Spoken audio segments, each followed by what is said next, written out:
L'histoire commence en 1897 avec le navire Demeter qui fait route de la Russie vers l'Angleterre. L'équipage a été vidé de son sang et le capitaine est attaché à la barre alors qu'il rentre au port. Le seul survivant est Dracula. Il reste incontrôlé jusqu'aux événements de chaque histoire de Dracula, lorsque Van Helsing réduit le vampire en cendres, mais contrairement aux autres, le fils mort-vivant du dragon continue de s'élever. Le chasseur a décidé qu'il valait mieux enfermer Dracula dans un cercueil d'acier sous l'abbaye de Carfax, son lieu d'alimentation. Plus de 100 ans plus tard, l'abbaye est devenue un musée d'antiquités dirigé par Van Helsing lui-même. Grâce au sang de vampire qu'il extrait à l'aide de sangsues, il réussit à échapper à la mort et change son nom en Matthew pour écarter les soupçons. La plupart des gens croient que l'histoire est un mensonge raconté par Bram Stoker et que le roman est une fiction, y compris l'apprenti Simon qui lui donne une arbalète du XVe siècle pour la collection.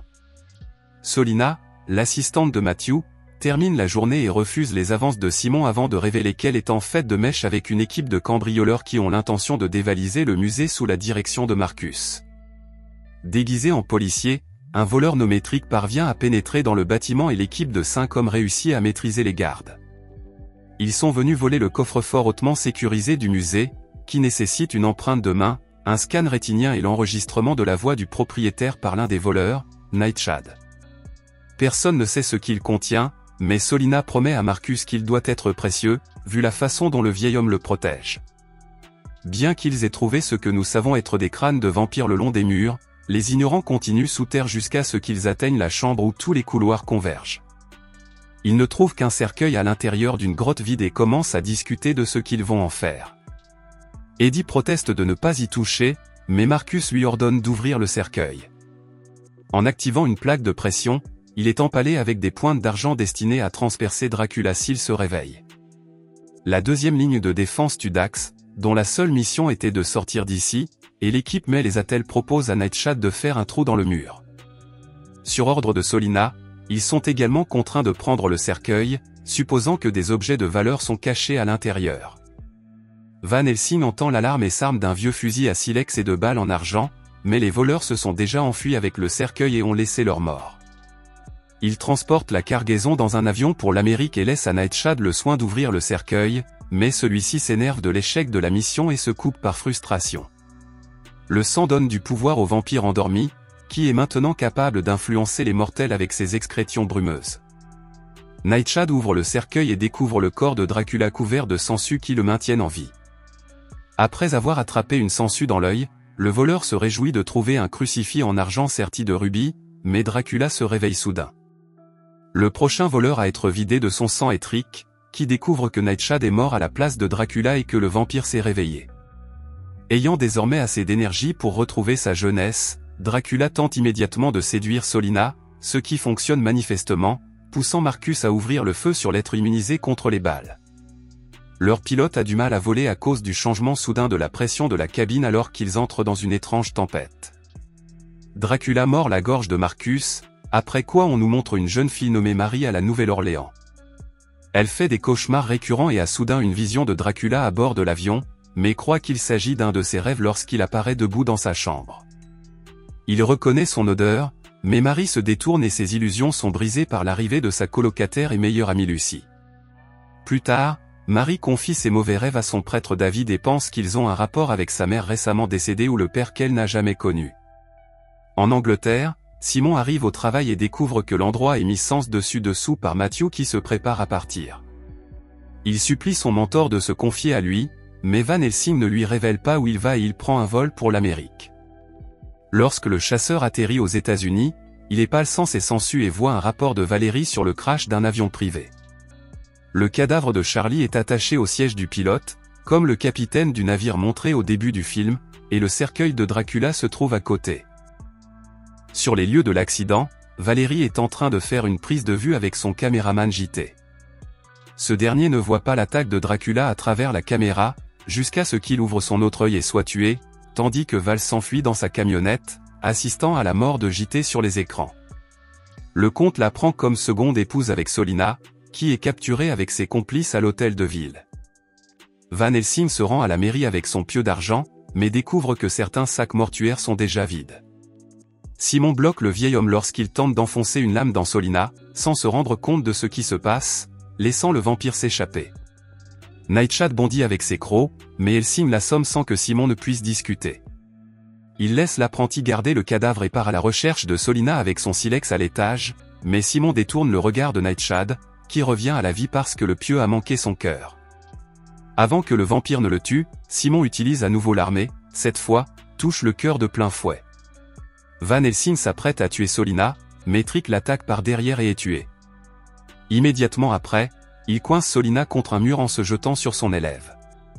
Malgré tout, Simon ne parvient pas à décapiter son collègue et les deux chasseurs s'enfuient avant l'arrivée de la police. Matthew lui fait prendre conscience de ce qui se passe et de la gravité de la situation, il est en fait Abraham Van Helsing et a capturé Dracula en 1897. Van Helsing a pris conscience de l'existence du sang de vampire par inadvertance lorsque Crossfire lui a fait la première injection, mais son utilisation prolongée est la raison pour laquelle Dracula a un lien avec sa fille. Contrairement aux autres vampires, il ne peut être tué par les méthodes conventionnelles et éprouve de la répulsion pour Dieu et tout ce qui est chrétien. Marie est de nouveau à l'église avec le père David, alors que le mardi gras de la ville se déroule à l'extérieur. Elle lui parle du sentiment qu'elle a que quelqu'un veut s'emparer de son âme, et lorsque le prêtre lui apparaît sous les traits de Dracula en lui disant que tout cela est vrai, elle s'enfuit de l'église, terrifiée.